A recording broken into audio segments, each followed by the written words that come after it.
Sir जैसे कि आप बोले अभी HBSC में नया जॉब मिलेगा तो एज ए फ्रेशर देखा जाएगा हर मशीन पर।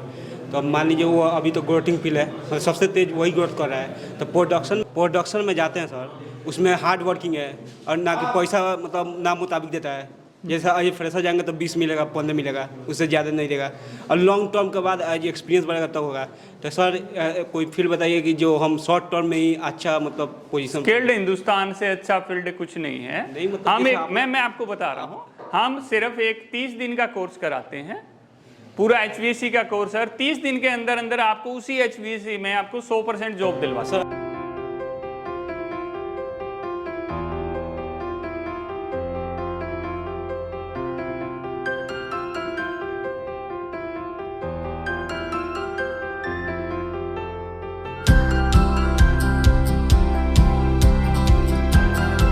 To give you memento for token of appreciation that you come from the busy schedule to IMT. And we would like to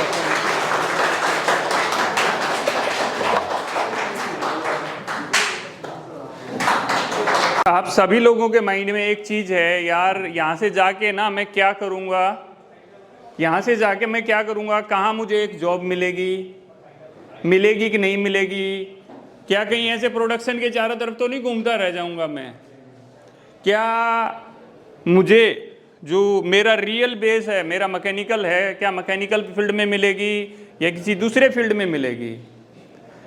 सबसे इम्पोर्टेंट, मैं कहाँ कहाँ पर किस किस फील्ड में अपना कैरियर बना सकता हूँ, मैं किस किस फील्ड में अपना कैरियर बना सकता हूँ, ये सबसे ज़्यादा इम्पोर्टेंट है। क्योंकि आप में से बहुत सारों को अभी कुछ लिमिटेड चीज़ें ही पता होंगी, अरे मैं तो यहाँ जा सकता हूँ, इस कंपनी में जा सकता हूँ, इस कंपनी में जा सकता हूँ। बट अगर हम किताब को खोलते हैं ना, जो एक्सपीरियंस वाली किताब है, जब आप लोगों को अभी 5-7 साल हो जाएगा तो आप भी किसी को गाइड करने लायक हो जाएगा, भाई ये इसके अलावा भी बहुत कुछ है यार। हम लोगों को किस चीज़ की ज़रूरत होती है, हमें एक अच्छी नॉलेज की ज़रूरत होती है एक अच्छी जॉब पाने के लिए।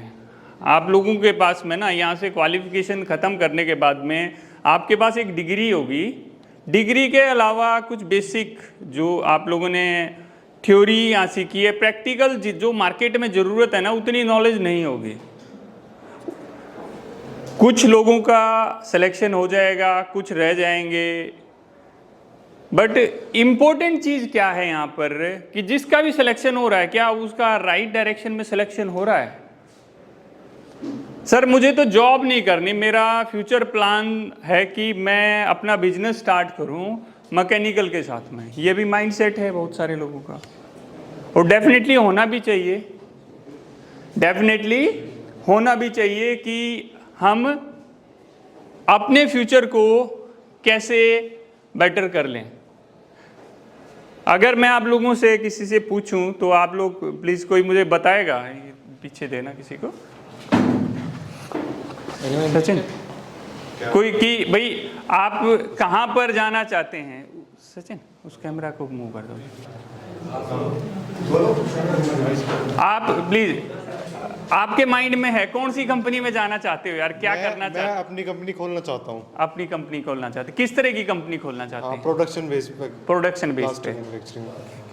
तो उसके लिए कुछ माइंड में प्लान किया हुआ है आपने कि इतने दिन में करना है, ऐसे करना है, पहले ये करूँगा फिर वो करूँगा। पहले तो मैं जॉब करूँगा कहीं, जी उसकी नॉलेज लूँगा उस फील्ड के बारे में, फिर धीरे धीरे एक्सपीरियंस के साथ फिर मैं उसको ऊपर प्लानिंग करूँगा मैं कैसे क्या कर सकता हूँ उसके लिए। बिल्कुल, देखो इन्होंने जो चीज़ कही ना बिल्कुल परफेक्ट थी कि पहले जॉब करूँगा। पहले कोई भी बिजनेस हम स्टार्ट करते हैं ना, कोई भी बिजनेस स्टार्ट करते हैं तो उसमें सबसे पहले हमें उस बिजनेस के बारे में कुछ नॉलेज होनी चाहिए, कुछ एक्सपीरियंस होना चाहिए, जब भी उसको हम एक अच्छे मुकाम पर ले जा सकते हैं, जब भी बिजनेस एक सक्सेसफुल प्लेटफॉर्म तक पहुंच सकता है।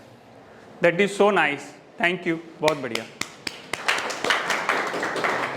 और कोई जो जॉब करना चाहता हो इधर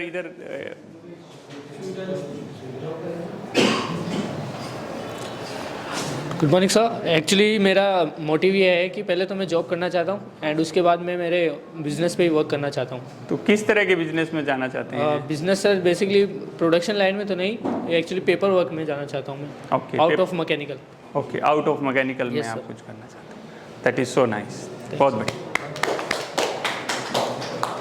तो कोई मुझे ये बताएगा कि टेक्निक मतलब आपका जो टेक्निकल है मैकेनिकल में कहाँ कहाँ जॉब मिल सकती है आप लोगों को? इधर पीछे इनको देना भाई को, किसी को भी। देखो क्या है ना यार, ये अपॉर्चुनिटी है, अगर आप जिसको भी हो ना, हाँ जी मैं बोलूँगा, मैं बताना चाहूँगा कुछ, या please. Good morning, sir. My name is Vipul Gupta. I am from final year mechanical engineering student. Okay, so जो मतलब हमारी जॉब की अगर बात करें तो हमें बेसिकली बहुत जगह जॉब मिल सकती हैं। प्रोडक्शन में, टेक्सटाइल में भी हम कई काम कर सकते हैं। अगर हम कहें कि मैकेनिकल के थोड़ा सा हम बाउंड्री पर हैं, बट अगर हम कोर में जाना चाहें तो हमारा मेन आता है automobile sector, power plant engineering and जो भी एनर्जी रिलेटेड रिसोर्सेज होते हैं उन सब में। जी जी, थैंक यू। और कोई और कुछ ऐड करना चाहे? बहुत बढ़िया।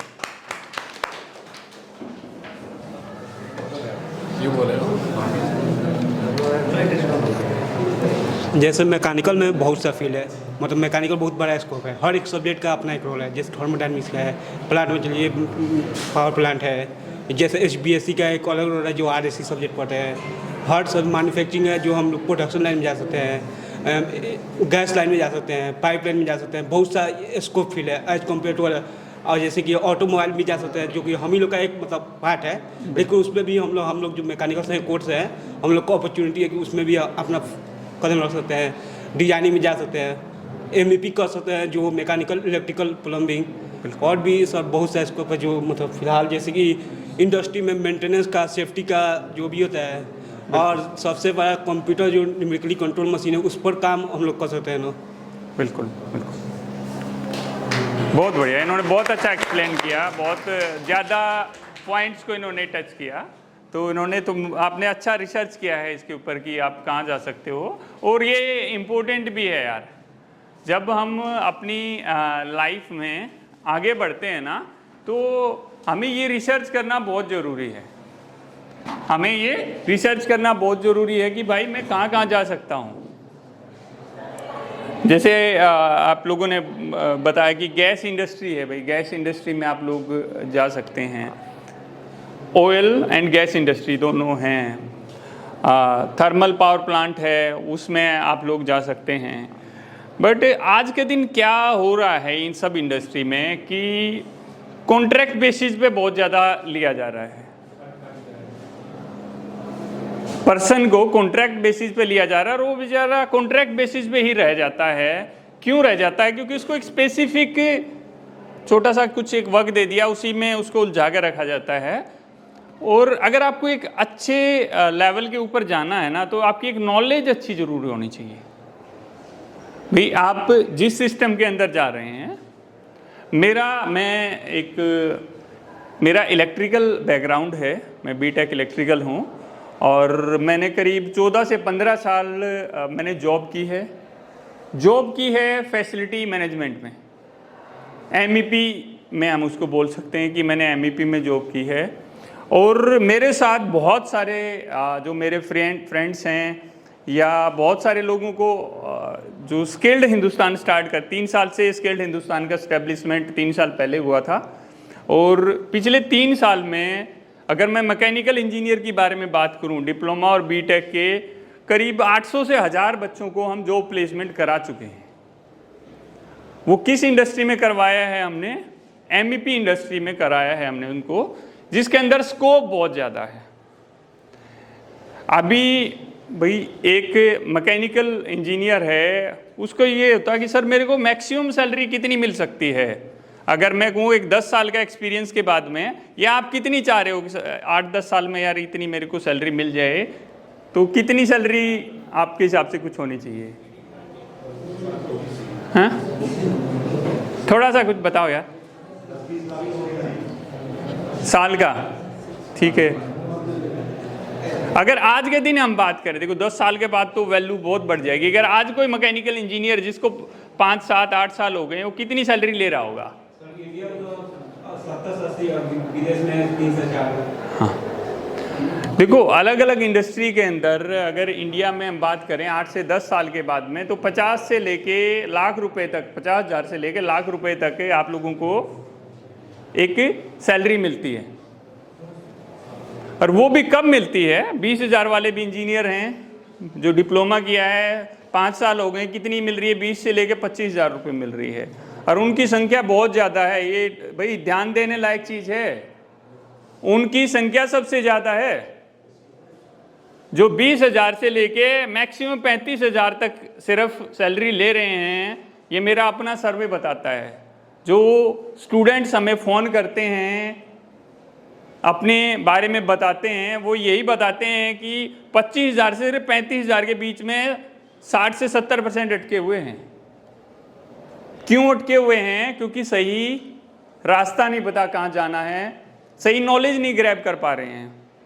लोग फ़ायदा उठा रहे हैं, भाई ठीक है और कहीं जा नहीं सकता, भाई इतना ही है और कहीं जा नहीं सकता। तो हमें अपनी ग्रोथ बढ़ानी पड़ेगी, हमें अपनी नॉलेज बढ़ानी पड़ेगी जिस भी फील्ड में आप जाना चाहते हैं। और कोई भी, जो मैं बताऊं, किसी को भी आप कहीं पर जाएंगे ना कि भाई मैं तो स्टार्टिंग में किसी कंपनी में साल भर के लिए जा रहा हूं, 2 साल के लिए जा रहा हूं, इंटर्नशिप के लिए जब जाते हैं तो कोई आपको बहुत अच्छी तरह बताएगा। ये भी हमारा सर्वे बताता है कि 95% जगह आपको कुछ नहीं बताया जाता, आपसे सिर्फ काम कराया जाता है जो उनको लगता है भाई ठीक है।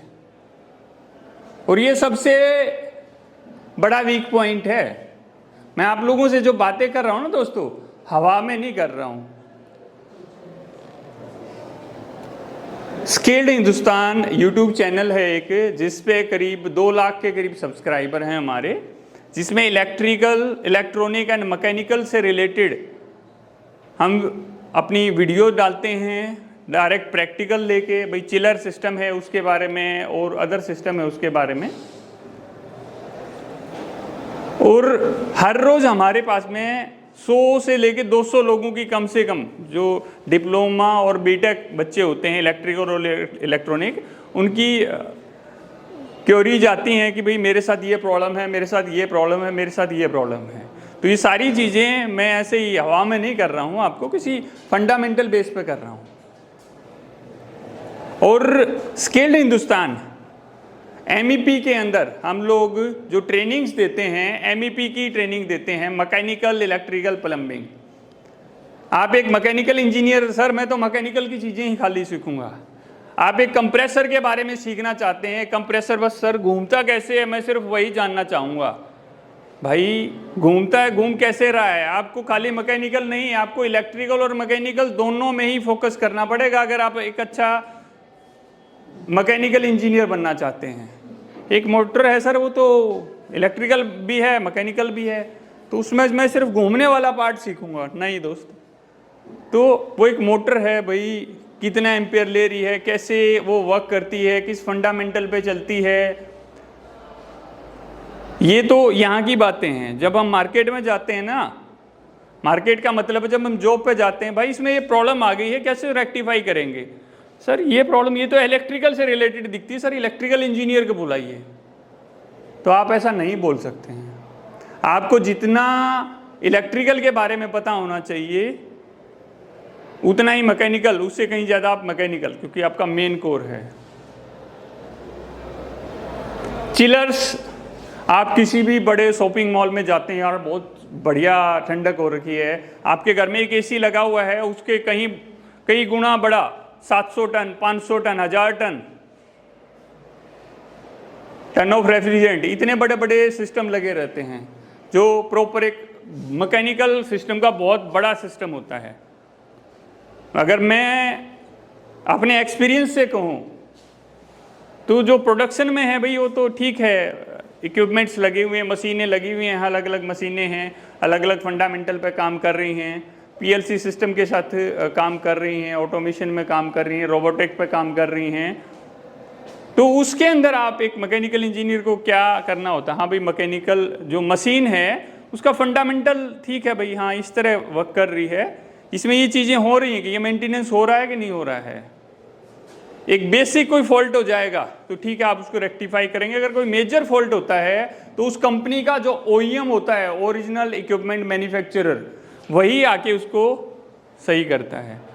तो हो सकता है आप भी वो OEM के पार्ट हों, बट उसके लिए आपको सिर्फ उसी मशीन का स्पेशलिस्ट आप बन के रह जाओगे। तो आप लोगों को ऑल ओवर जो फंडा है ना वो क्लियर होना चाहिए कि, क्योंकि मेरे पास सर मैं तो मैकेनिकल का हूँ, सर मैं क्या करूँगा, मैं इलेक्ट्रिकल क्या करूँगा। भाई तुम ये करो, तो थोड़े दिन घूम लो, देख लो, तुम्हें कुछ मिलता है तो ठीक है।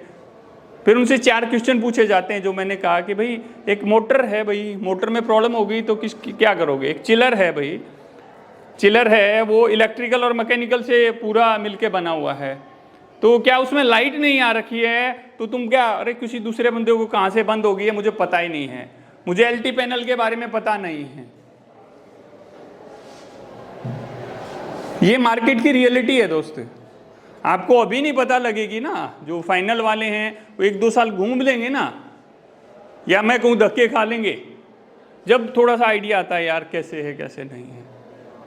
स्किल्ड हिंदुस्तान के पास सबसे ज़्यादा धक्के खाए हुए बच्चे आते हैं, जिसको कहीं जॉब नहीं मिलती उसको स्किल्ड हिंदुस्तान में जॉब मिलती है और 100% जॉब मिलती है, जहाँ पर फ्यूचर ग्रोथ भी होती है। जो मैंने कहा अगले 5 साल में 50,000 से लेके 1 लाख तक सैलरी चाहिए, आराम से मिल जाएगी।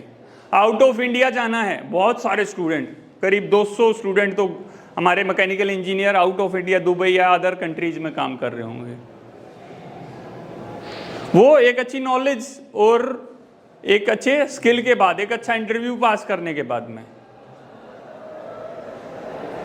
तो दोस्त एक सबसे बड़ा टॉपिक मैं बताया ना, HVAC बहुत बड़ा टॉपिक है।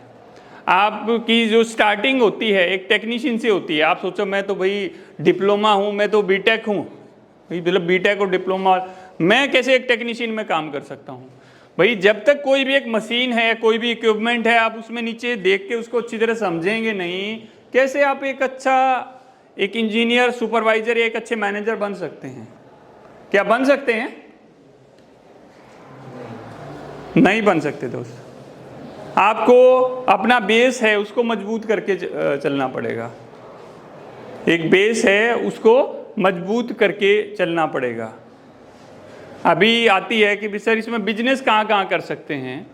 जैसा कि एक वो मेरे दोस्त ने बताया कि सर पहले मैं कहीं जॉब करूँगा, जॉब के बाद मैं वहाँ से नॉलेज लूँगा, एक्सपीरियंस लूँगा, then I will start for my business. एक बिजनेस स्टार्ट करने के लिए, एक मैकेनिकल के लिए एक बिजनेस स्टार्ट करने के लिए ना यार बहुत पैसा की ज़रूरत होती है। मैं आपको डीमोरलाइज नहीं कर रहा हूँ कि आप नहीं कर सकते हो, बट एक अच्छे खासे फाइनेंस की ज़रूरत पड़ती है। बिजनेस है, रिस्क भी है साथ के साथ में, बट अगर आप चीज़ों को अच्छी तरह समझ लिया, आपने जॉब की, क्लाइंट्स बना लिया, अपने सिस्टम को अच्छी तरह समझ लिया और देन आप जाते हैं, तो आप उसको 50-70% ऑलरेडी पहुंच गए हैं और आगे आपको दिक्कत नहीं होगी। इन्वेस्टर भी बैठे नहीं है। मेरे पास एक आइडिया है, आई हैव ए आइडिया, मुझे ये करना चाहता हूँ, तो इन्वेस्टर लेके आओ, मैं इस आइडिया पे काम करूँगा और आगे लेके जाऊँगा। आइडिया तो बहुत सारे लोगों के पास है, बट उसको इम्प्लीमेंट करना इज सो हार्ड।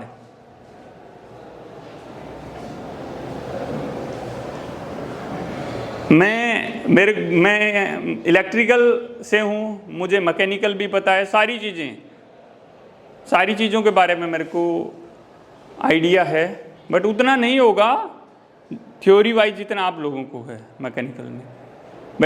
बट अगर प्रैक्टिकल की बात करूँ तो एक अच्छी नॉलेज है मेरे को। वो किससे मिली? जो ठोकरें खानी पड़ी और जो एक एक्सपीरियंस रहा, जो एक लर्निंग का अंदर एक ललक होती है, उससे हो जाती है। एक छोटी सी चीज़ है, एक इंजीनियर के लिए कही गई है कि 3 साल लगते हैं एक इंसान को एक इंजीनियर बनने के लिए।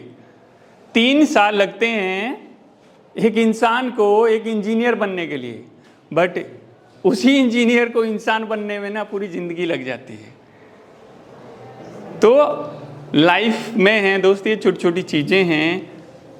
मैं आप सबको बस यही कहना चाहूँगा कि प्रैक्टिकल चीज़ों पे प्लीज़ आप लोगों को ध्यान देना है।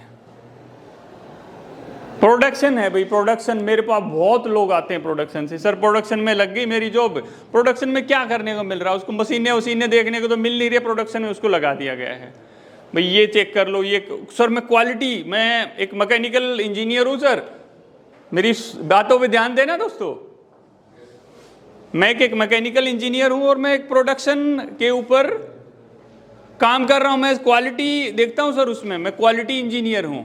भाई क्वालिटी में क्या देखते हैं आप, एक मशीन है सर उसको, हाँ वो सही बनी है कि सारी चीज़ें नहीं लगी हैं, तो दोस्त उसमें क्या सीखने को हमें मिल रहा है, उसमें क्या सीखने को हमें मिल रहा है।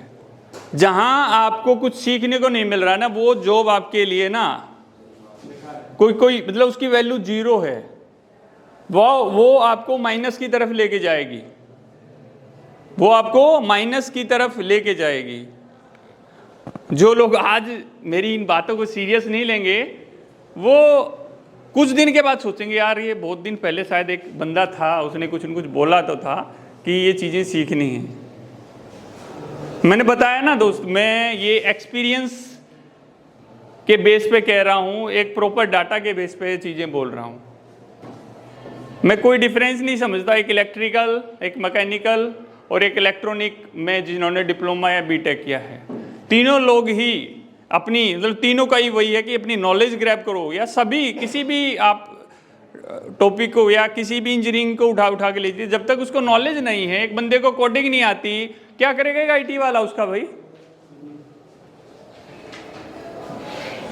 उसी तरह एक मैकेनिकल इंजीनियर को मैकेनिकल सिस्टम के बारे में नहीं पता, उसमें क्या पार्ट्स लगे हैं, उनका वर्किंग कैसे है, कौन से का वर्किंग कब होना चाहिए, कैसा होना चाहिए, किस फेलियर से क्या हो सकता है, उसकी ट्रबल शूटिंग कैसे हो सकती है, उसका मेंटेनेंस कितने दिन में करना चाहिए, क्यों करना चाहिए, कैसे करना चाहिए।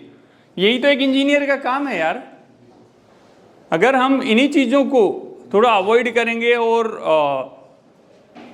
अगर चाहे आपको अपनी जॉब करनी है या अपना बिजनेस करना है, दोनों में ही ये इम्पोर्टेंट है, दोनों में ही ये इम्पोर्टेंट है कि आप कितना सीख रहे हैं, कितनी ट्रबल शूटिंग सीख ली आपने, कितना उसका वर्किंग सीख लिया।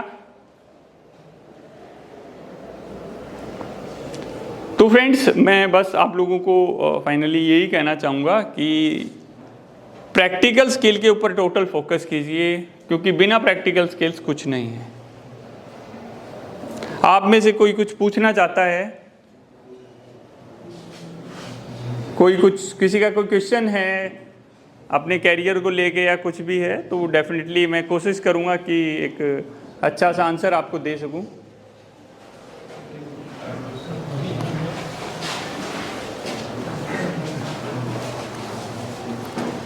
सर अभी जैसे हम फाइनल ईयर स्टूडेंट्स हैं, अब हम डायरेक्टली इंडस्ट्री में जाएंगे, तो बेसिकली जैसे आपने बताया हमें पहले जॉब करनी होगी, कम से कम 5 इयर्स एक्सपीरियंस गेन करना होगा।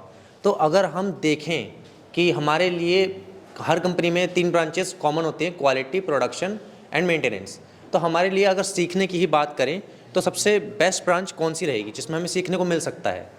देखो मेरे हिसाब से अगर क्वालिटी की बात करें किसी भी कंपनी में, मेरे पास मैं बताऊं कि 150-200 अलग अलग कंपनियों से बच्चे आए, उन्होंने कहा कि सर प्रोडक्शन में मेरी लाइफ बर्बाद हो गई, मैं क्वालिटी में था, मैं इस चीज़ में था, तो उस क्वालिटी से मेरे को अगर तुम्हें मैंने क्या कहा, उस क्वालिटी से तुम्हें सीखने को मिलता है, वो क्वालिटी तुम्हारी दूसरी जगह, भाई जो चीज़ आप क्वालिटी में चेक कर रहे हो दूसरी जगह काम आएगी, या दूसरी कंपनी में तो और कुछ चेक करना होगा, तीसरी कंपनी में तो आप क्या होगा ना, बाउंडेड हो गए हो। देखो इन्होंने क्वेश्चन पूछा बहुत ही इंपॉर्टेंट है कि अभी आपने सैमसंग कंपनी में सपोज काम कर लिया, तो सैमसंग में भाई फ़ोन बन रहा है सपोज आप, या हम एसी लगा लेते हैं, मैकेनिकल सिस्टम है, एक एसी बन रहा है, उसके अंदर आपने उसकी क्वालिटी देख ली, तो क्या दूसरी कंपनी में जाएंगे तो थोड़ा सा सिस्टम डिफरेंट होगा, फंडामेंटल सेम होगा जो चेक करना भाई, बट उस चेक करने में कोई फ़ायदा नहीं है। आपको प्रॉपर जो लाइफ है ना, जो आउटकम है, जो मेंटेनेंस में है, वो नहीं है दूसरी जगह। मशीन का मेंटेनेंस, जब तक भाई हाथ काले नहीं हो जाए ना, एक इंजीनियर नहीं है। जिसने स्टार्टिंग में हाथ काले किए ना, वही बाद में व्हाइट शर्ट पहन के घूमता है। That is 100% reality.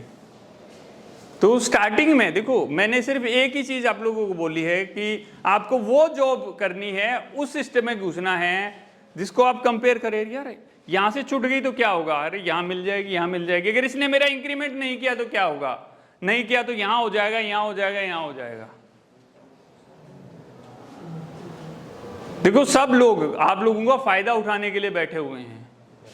जो इंडस्ट्रियां हैं उनको एक भाई उनको यूज करने के लिए चाहिए लोग। भाई ठीक है आप कर रहे हो, ठीक है, नहीं करोगे दूसरा बंदा ले आएंगे। अरे मेरी सैलरी बढ़ा दो। भाई हम कोई भी जॉब कर रहे हैं, क्यों भाई, क्या है क्वालिटी, ये तो सिखा देंगे। भाई बच्चों को बोलता हूँ, भाई जो तू कर रहा है, सर मैं पिछले 1.5 साल से क्वालिटी में काम कर रहा हूँ, ठीक है, तो जो तुम काम कर रहे थे वो मैं एक 8वीं या 10वीं पास बंदा ले आऊँ, उसको कितने दिन में सिखा दोगे? बोले सर मुश्किल से 4 दिन में मैं सिखा दूंगा उसको। तो फिर एक इंजीनियर का क्या मतलब हो गया भाई? इंजीनियर का मतलब हो गया चीज के अंदर घुसना। भाई एक क्वालिटी वालिटी के चक्कर में मत पड़ना यार। किसी को क्वालिटी वालिटी में किसी को करनी भी है ना, तो मेरे को बता देना, मेरी 50 कंपनियों के साथ कॉन्टैक्ट हैं, 2 दिन में ही जॉब लग जाएगी, मैक्सिमम 2 दिन में, बट लाइफ बर्बाद हो जाएगी। जिसको प्रोडक्शन में करना है, स्किल्ड हिंदुस्तान चैनल है, उसको सब्सक्राइब कर लेना, वहां नंबर मिल जाएगा आपको हमारा, बात कर लेना। किसी को प्रोडक्शन में जॉब करनी है, 2 दिन के अंदर अंदर जॉब मिल जाएगी, कोई इंटरव्यू सब कुछ हम देख लेंगे। बट जब मेंटेनेंस की बात आती है, आप जाओगे ना तो कहेंगे आपको आता क्या है, वहां पे जॉब नहीं मिलेगी। मतलब मैं आपको रियलिटी बता रहा हूं। क्वालिटी में चले गए, बैठे हैं यार, ठीक है ले लो बंदे को, प्रोडक्शन में ले लेंगे। जहां मेंटेनेंस की बात आती है तो क्या बोलते हैं, आता क्या है यार आपको? फिर क्या होगा, आता तो कुछ नहीं है सर, कैसे जाएं अंदर, कैसे जाएं? तो उसी के लिए स्किल्ड हिंदुस्तान हमने एस्टेब्लिश किया। इस तरह के और भी इंस्टीट्यूट होंगे, बट स्किल्ड हिंदुस्तान का मोटो यहाँ पर अर्निंग नहीं है। हमारी जो फीस वगैरह होती है ना, वो दूसरे इंस्टीट्यूट से 80% कम होती है, दूसरे किसी भी इंस्टीट्यूट से 80% कम होती है। हमारा मोटो अर्निंग नहीं है, हमारा मोटो है स्किल्ड हिंदुस्तान। एक डिफरेंट पोर्टफोलियो लेके चल रहे हैं हम लोग। अभी तक 6000 से ज्यादा लोगों को हम प्लेस करा चुके हैं कोर मेंटेनेंस में, जो अलग अलग फील्ड से निकाल के। जहां मैं कह रहा हूं ना कि भाई जाना मत, किसी को जाना हो तो मेरे को बता देना, मैं लगवा दूंगा जॉब वहां पर, ठीक है। तो फ्रेंड आप प्लीज, मेंटेनेंस सबसे बड़ी चीज कुछ नहीं है, बट वहां जाना भी बहुत मुश्किल काम है। वहां दिक्कतें आएंगी, परेशानी आएंगी, और सबसे बड़ी चीज क्या आता है, ठीक है जी आपने कहीं पे लग भी गए तो कोई बताने वाला नहीं होगा। सिर्फ 2% लोग ऐसे होते हैं इंडस्ट्री में जो आप बताते हैं, हाँ भाई ऐसे कर लो, ऐसे कर लो, ऐसे कर लो। आप स्किल्ड हिंदुस्तान की भाई यूट्यूब चैनल पे वीडियोस देख के कई हजार लोगों की जॉब लगी है इंडिया और इंडिया के बाहर। क्योंकि हम बिल्कुल, आप देखोगे ना, आप स्किल्ड हिंदुस्तान यूट्यूब चैनल आप खोल के देखना, आपको पता लग जाएगा कि किस लेवल की चीज़ें हम वहाँ पर टीच करते हैं। और हमें मौका मिला आप लोगों को कुछ टीच करने का, तो आप लोगों की इंडस्ट्री विजिट वगैरह भी हम लोग कराएंगे। HVAC एक बहुत बड़ा सिस्टम है। देखो भाई मशीन है, देखो HVAC के अंदर ना एक स्पेसिफिक मशीन है। मैं क्यों बोल रहा हूं HVAC के ऊपर, क्योंकि HVAC में ना आपको यहां भी जॉब है, यहां भी जॉब है, यहां भी जॉब है, यहां भी जॉब है। जॉब की कमी नहीं है यार, जॉब की कमी नहीं है, आपके पास नॉलेज की कमी नहीं है, तो ग्रोथ बहुत है। आपको ने एक सीख लिया भाई, एक कंपनी में आपने एक मशीन के बारे में सीख लिया, तो दूसरी जगह वो मशीन दूसरी तरह काम करती हुई मिलेगी, तो वो एक्सपीरियंस वहां पर काउंट नहीं होगा, वो एक्सपीरियंस वहां पर काउंट नहीं होगा। तो काम ऐसा करना है जहां पर भाई, सर आप में से ऐसे कितने हैं जिनको आउट ऑफ इंडिया जाके सोच रहे हैं काम करने का? हाथ उठाएं प्लीज, जिनको आउट ऑफ इंडिया जाना है। 1 2, बस 2 ही लोग हैं, कम है यार। बाहर का पैसा लेके आना है अपने को इंडिया में, तो ज़्यादा लोग होने चाहिए। कि इंडिया में पैसा नहीं है इतना, जितना आप लोगों को चाहिए उतना पैसा नहीं है इंडिया में। और कोई कुछ क्वेश्चन पूछना चाह रहा है?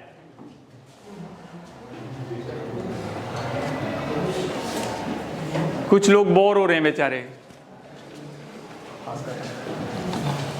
सर मैकेनिकल इंजीनियर को लैंग्वेज का ही यूज़ कर सकता है मैकेनिकल इंजीनियर अपने फील्ड में?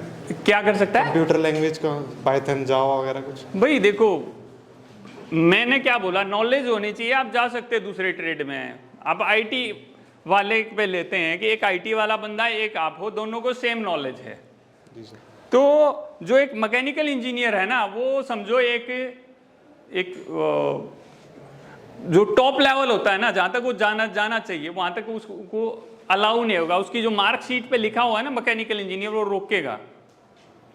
सर लैंग्वेज का कोई यूज़ नहीं है मैकेनिकल में? देखो लैंग्वेज है, लैंग्वेज जैसे आप ये क्या बोलते हैं, अपना बीएमएस होता है, building management system, integrated building management system है, उसमें एक लैंग्वेज होती है डिफरेंट, वो सीखो, बहुत स्कोप है। मैकेनिकल के साथ इंटीग्रेट करना होता है चीज़ों को। IBMS, PLC है, PLC भी आप भाई एक लैंग्वेज की बात करें, अगर मैं टेक्निकल लैंग्वेज की बात करूं तो वो कर सकते हैं। Thank you. आपका और भी बहुत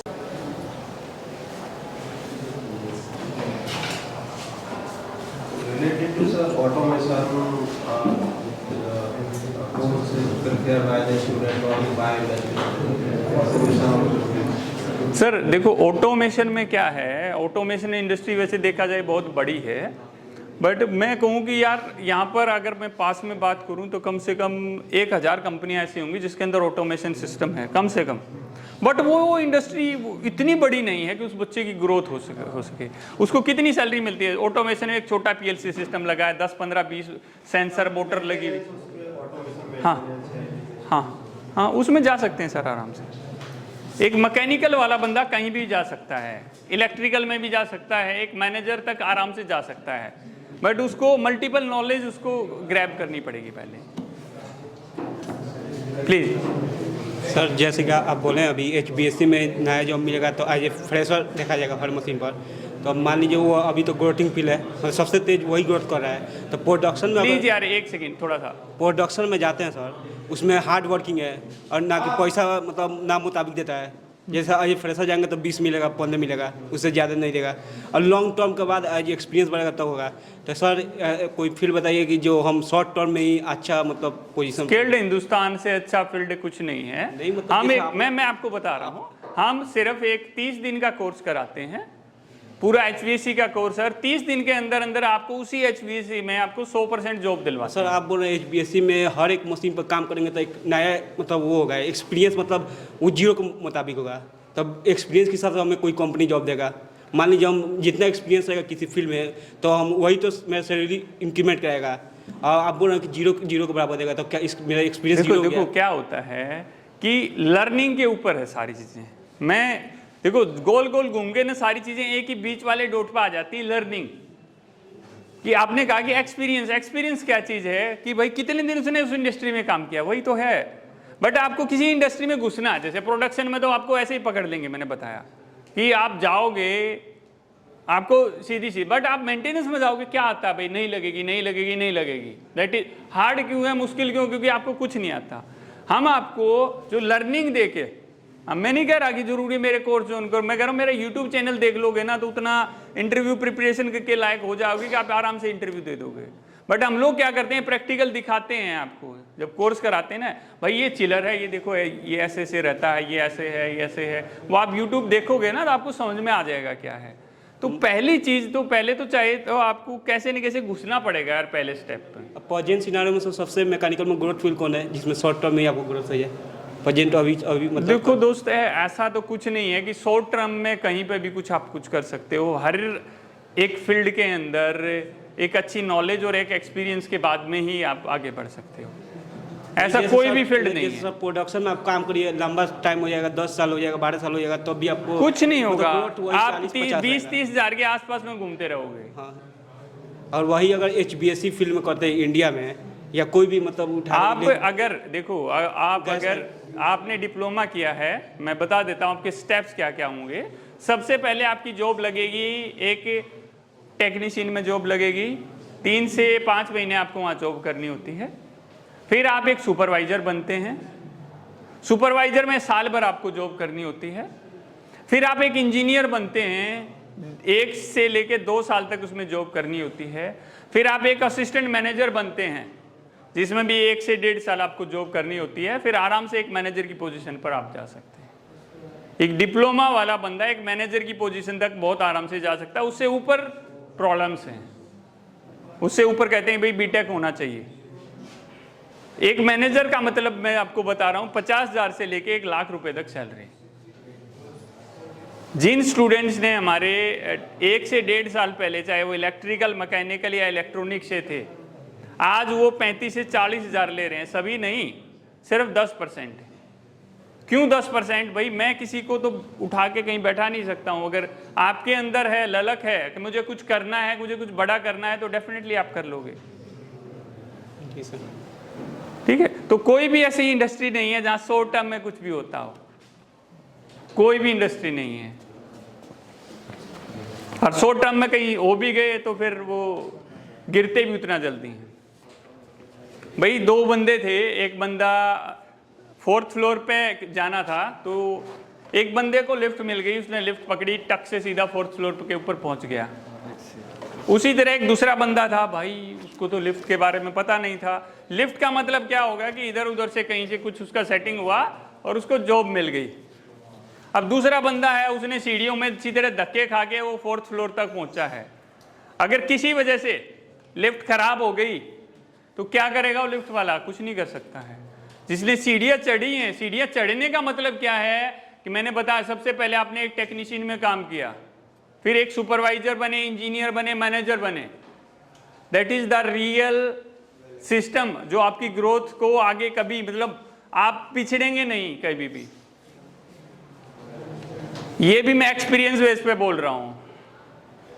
मेरी जो लास्ट, मैंने जब रेजिग्नेशन दिया था कंपनी से, मेरा जो पोजीशन था ऑपरेशन हेड था।